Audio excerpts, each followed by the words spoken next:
What's up YouTube, Capital G here. So guys, today I want to talk about Tour Guide from the Underworld and her place in this format. Now we all know in previous formats she was an absolute meta-defining card, extremely powerful, extremely beneficial to almost any deck you could think of, extremely expensive. But as her plays have been hindered and her viability has been, let's just say, limited over the last couple of ban lists, I'm wondering where most people stand on this card. So basically in this discussion, I'm going to break down some of the top decks where Tour Guide was almost always used in, and then I'm going to talk about its viability in that deck still.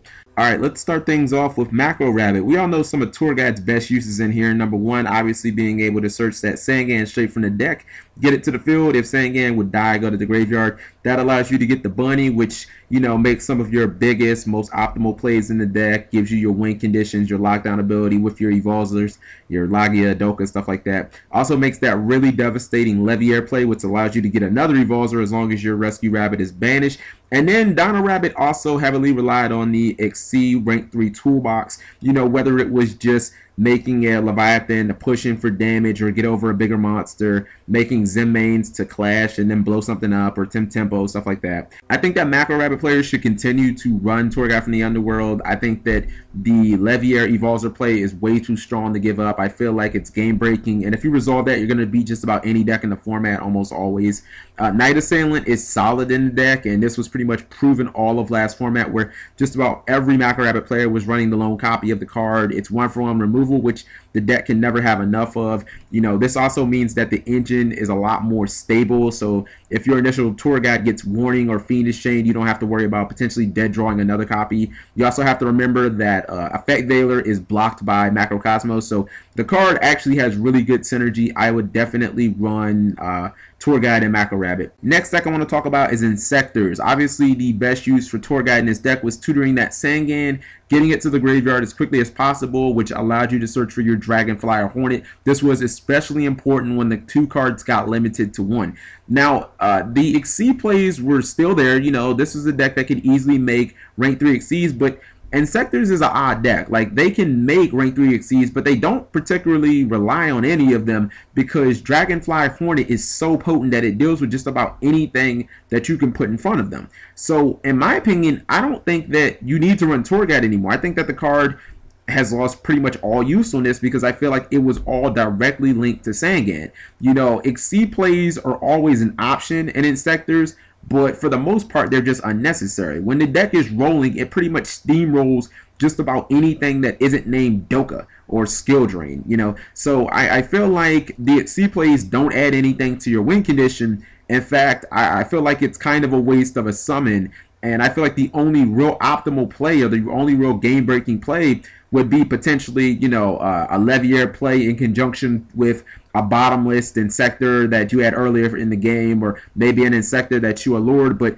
I feel like it's not worth the inconsistencies. It doesn't really mesh well with the rest of your deck outside of the fact that everything is level 3. So if you get a Fat Veiler, you still have those rank 3 Exceed plays. But again, this isn't a deck where rank 3 Exceeds really do anything. I mean, cards like Zenmaines, Tempo, they don't really do anything when you can just blow stuff up with Hornet. So I definitely think Insector players should just pass on this card. Alright, let's talk about windups now. Now, obviously, Tour Guide's most optimal use in this deck was making the instant Zemighty. Zemighty was a card that toolboxed the entire deck.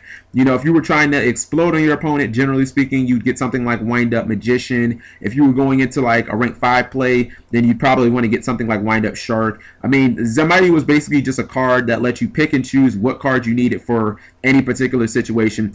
Tour Guide also tutored Sangan, which was kind of important to the deck. The deck already had 3 copies of Windup Factory, but on the off chance if you didn't have access to one of those, this could just serve as another copy of, you know, cards like Windup Shark or Windup Magician when it died.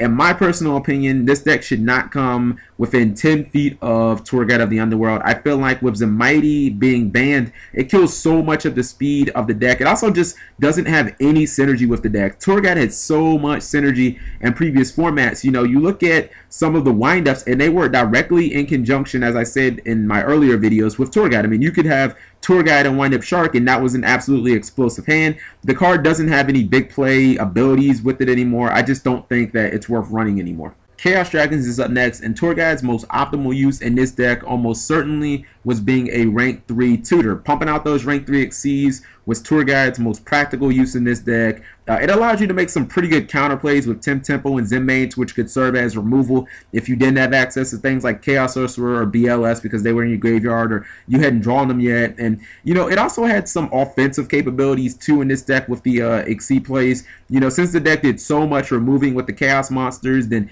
it made some good use of Leviair summoning back things that you would remove earlier in the game. The deck also had a really cool play where you could instantly make a Leviathan Dragon, then remove it for Red Eyes, and then potentially summon another card.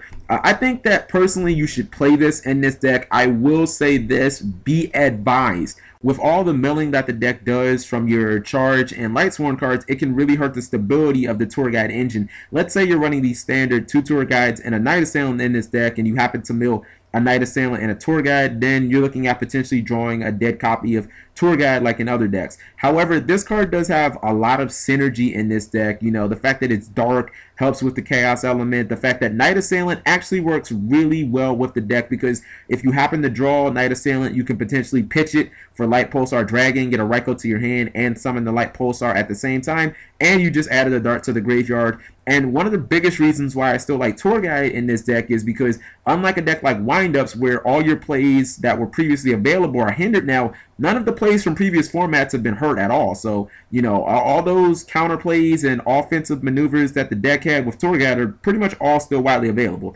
The last deck I want to talk about is Dark World, and this one should be relatively quick and simple.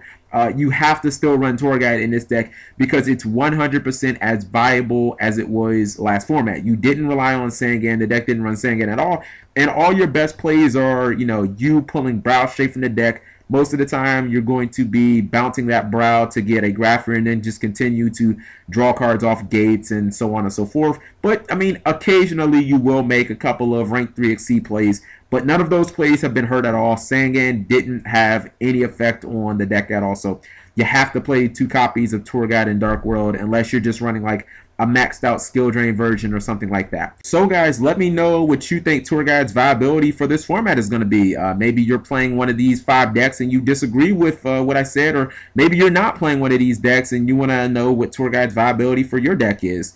Thank you guys for watching. As always, click that like button so you can help spread the word if you enjoyed the video. If you haven't subscribed, maybe this was the video that did it for you. Thank you and have a nice day.